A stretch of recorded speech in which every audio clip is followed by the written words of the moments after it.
आज हम DNA day मना रहे हैं। डीएनए सिर्फ हमारी पहचान नहीं है, डीएनए हमारी सेहत, रोग प्रतिरोधक क्षमता और इससे जुड़ी जो हमारे प्रतिक्रिया है हमारे शरीर की, वो भी तय करती है। और इसी से जुड़ा एक दुर्लभ लेकिन बहुत ही गंभीर स्थिति है जिसे हम गुलियन-वेयर सिंड्रोम भी कहते हैं, यानी हम जीबीएस भी उसको बोलते हैं। गुलियन-वेयर सिंड्रोम में हमारे शरीर का जो इम्यून सिस्टम है वो अपने ही नर्वस सिस्टम पर हमला कर देती है, जिसकी वजह से शरीर में झंझनाहट, मांसपेशियों में कमज़ोरी और यहाँ तक कि लकवा भी हो जाता है। ये शुरुआती लक्षण इसके 1-2 दिन में शुरू हो जाते हैं और हफ्ते 2, 4, 5 दिन में ये करीब पूरा हमें लकवाग्रस्त कर देता है। लेकिन इससे घबराने की ज़रूरत नहीं है, इसका इलाज संभव है। प्रॉपर मेडिकल इलाज के साथ साथ रिहैबिलिटेशन यानी पुनर्वास, पूरी थेरेपी के माध्यम से इससे रिकवरी पाया जा सकता है। गुलियन-वेयर सिंड्रोम अगर होता है तो घबराने की ज़रूरत नहीं है। इसके बचाव बहुत ज़रूरी है जानना, ताकि आप दूसरों की मदद कर सकें। सबसे पहला, भीड़-भाड़ वाली जगह पे मास्क लगाएं, हाथों को हमेशा धोने की आदत डालें। अगर आपको कोई वायरल इन्फेक्शन या बैक्टीरियल इन्फेक्शन हुआ है और उसके बाद 7 से हफ्ता 10 दिन के अंदर अगर आपको हाथ पैरों में झंझनाहट, चलने में परेशानी हो रही है, मांसपेशियाँ कमज़ोर लग रहा है अगर उन मसल्स में, तो आप तुरंत डॉक्टर से मिलें। याद रखें, जितना जल्दी आप डॉक्टर से मिलेंगे उतना ज़्यादा आपको रिकवरी के चांसेस बहुत बेहतर हो जाते हैं। तो परेशान नहीं होना है, अपने आप को मॉनिटर करते रहना है। Thank you.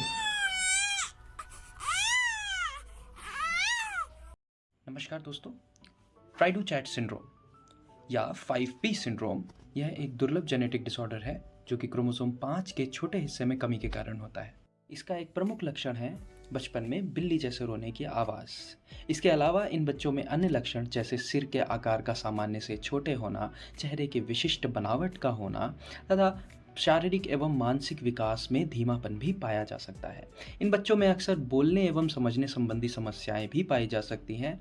अक्सर ये बच्चे आवाज़ निकालने में तो सक्षम होते हैं, परंतु वाक्य बनाने में तथा शब्दों को समझने में देरी दिखाते हैं। इसका निदान आमतौर पर जन्म के बाद बच्चों में दिखाई देने वाले लक्षणों और जेनेटिक टेस्टिंग के आधार पर किया जा सकता है। इन बच्चों को अक्सर कई क्षेत्रों में विशेष मदद की आवश्यकता होती है, जैसे स्पीच थेरेपी, फिजियोथेरेपी और ऑक्यूपेशनल थेरेपी।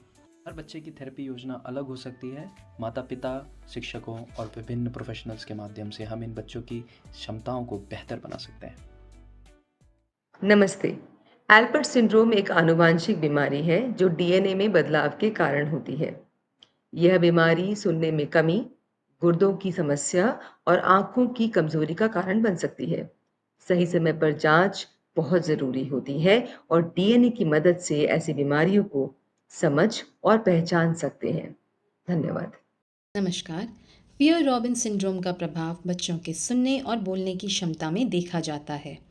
अक्सर इन बच्चों के तालू में छेद पाया जाता है, जिसके वजह से शब्दों का स्पष्ट उच्चारण नहीं होता और जो भी आवाज़ निकलती है ऐसा प्रतीत होता है कि वो नाक से निकल रही है।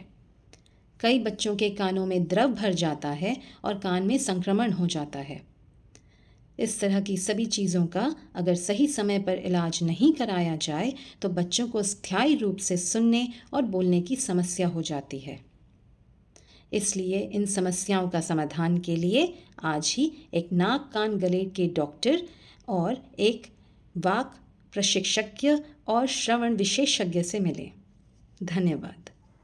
आज हम इस वीडियो में बात कर रहे हैं एक कॉमन सा सिंड्रोम के बारे में, जिसको शायद आपको जानकारी होगी या नहीं जानकारी होगी तो आज हो जाएगी। हम बात कर रहे हैं डाउन सिंड्रोम के बारे में। डाउन सिंड्रोम एक कॉमन कंजेनाइटल जेनेटिक डिसऑर्डर है, जिसमें हमारे शरीर में जो जीन्स क्रोमोसोम होते हैं उसमें एक एक्स्ट्रा क्रोमोसोम जुड़ा होता है। जिस बच्चे को भी डाउन सिंड्रोम होता है उसमें एक एक्स्ट्रा क्रोमोसोम होता है। इसीलिए इस डाउन सिंड्रोम कंडीशन को ट्राइसोमी 21 भी बोलते हैं, क्योंकि 21 पेयर वाले जो क्रोमोसोम होता है उस पर एक एक्स्ट्रा क्रोमोसोम जुड़ा होता है। जो डाउन सिंड्रोम के बच्चे होते हैं या व्यक्ति होता है, उसकी बचपन से, जन्म से लेकर के अंत तक डाउन सिंड्रोम का सिम्टम बना रहेगा, क्योंकि ये सही होने वाला कंडीशन नहीं होता है। लेकिन जिसको भी डाउन सिंड्रोम होता है उसकी शारीरिक बनावट, मानसिक विकास और सामाजिक विकास तीनों में इफेक्ट होता है, तीनों में कमियां होती है जो नॉर्मल बच्चे हैं उससे अलग। जो डाउन सिंड्रोम के बच्चे होते हैं उनकी शारीरिक बनावट, आँख छोटी छोटी, चेहरा पूरी तरीके से फ्लैट दिखता है, जीभ बाहर होती है, गर्दन जो नेक होती है वो भी छोटी होती है, सामान्य रूप से हाइट में भी काफ़ी छोटे। डाउन सिंड्रोम के इतने प्रभावी लक्षण जो तमाम प्रकार के डेवलपमेंटल और सोशल डेफिसिट पैदा करते हैं, विकार पैदा करते हैं, समस्याएं पैदा करते हैं, इसका मतलब ये बिल्कुल भी नहीं बोल सकते हैं कि जिसको भी डाउन सिंड्रोम होगा उसकी लाइफ सही नहीं हो सकती। इस प्रकार के बच्चे या जिसको भी डाउन सिंड्रोम कंडीशन होता है उसको हेल्प की ज़रूरत पड़ती है, उसको family help, social help, educational help और तमाम प्रकार के अगर ज़रूरत पड़े तो मेडिकल हेल्प्स की ज़रूरत पड़ती है। इस प्रकार से जिसको भी डाउन सिंड्रोम है उसका जीवन यापन सामान्य रूप से हो सकता है। ऐसा कई दुनिया में एग्जाम्पल देखने को मिला है कि डाउन सिंड्रोम कंडीशन के साथ भी व्यक्ति काफ़ी सक्सेस हुआ है। आज हम बात करने वाले हैं पेंड्रेट सिंड्रोम के बारे में। पेंड्रेट सिंड्रोम एक जेनेटिक प्रॉब्लम होती है जिसमें कि व्यक्ति में सुनने के साथ साथ थायराइड की समस्या देखने को मिलती है।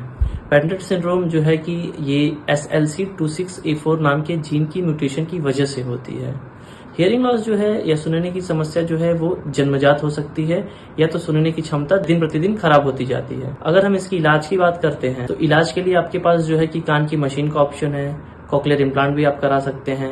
साथ ही साथ अगर आपको स्पीच थेरेपी कराने की जरूरत पड़ती है तो वो भी आप स्पीच थेरेपी करा सकते हो, जिससे कि आपका जो है कि कम्युनिकेशन इंप्रूवमेंट होता है। और रही बात थायराइड की, तो उसके लिए आपको रेगुलर जो है कि जांच करा के उसको देखते रहना चाहिए। तो ये कुछ शब्द हैं हमारे पेंड्रेट सिंड्रोम को लेकर। ओडेनबर्ग सिंड्रोम एक दुर्लभ आनुवंशिक विकार है। यह संचार समस्याओं का कारण बनता है, मुख्य रूप से संवेदी तंत्रिका श्रवण हानि के कारण। यह पक्षी उभय पक्षी भी हो सकता है या एक पक्षी, यानी आंतरिक कान की क्षति जिससे सुनने में कठिनाई होती है। भाषा कौशल प्राप्त करने में व्यक्ति की गंभीर असमर्थता। हाय फ्रेंड्स, आज हम लोग बात करने वाले हैं टीचर्स कॉलिन सिंड्रोम के बारे में, जो कि एक बहुत ही रेयर डिसऑर्डर है, जेनेटिक डिसऑर्डर, जो कि हमारे सुनने और बोलने के रास्तों को प्रभावित कर सकता है। मेनली ये हमारे कान और जबड़े की हड्डियाँ और गले की हड्डियों की डेवलपमेंट के लिए ज़िम्मेदार होता है, और ये ज़्यादातर कंडक्टिव हेयरिंग लॉस के लिए भी रिस्पॉन्सिबल है। ये सब दिक्कतें हैं जो कि टीक ऑफ वन जीन करके एक म्यूटेशन के कारण होता है। एंड TCS वाले बच्चों के साथ ये दिक्कतें ज़्यादा होती है, उनके सुनने और बोलने में प्रभावी रूप से ये कारण बन सकता है। Hello, this is doctor Saba Imran from Awaaz multi rehabilitation centre Aligarh. आज हम बात करेंगे डाउन सिंड्रोम की। डाउन सिंड्रोम एक जेनेटिक कंडीशन है जिसको क्रोमोसोम 21 भी कहते हैं। इस तरह के बच्चों में कुछ खास फिजिकल साइंस होते हैं, जैसे slanted eyes, small ears, small flatten nose, short neck, small hands and feet etcetera. इस तरह के बच्चों में डेवलपमेंटल डिले काफी हद तक कॉमन होता है और उनका IQ भी अपनी बराबर वाली उम्र के बच्चों से काफी कम होता है। अर्ली इंटरवेंशन के थ्रू हम इनकी क्वालिटी ऑफ लाइफ को इम्प्रूव कर सकते हैं। Thank you. Good morning everyone. The topic of discussion is heredity. It's alone or in contribution with environmental factor is most prominent cause for hearing impairment. It can be with family history or without family history. Over 400 genetic syndrome causes hearing loss.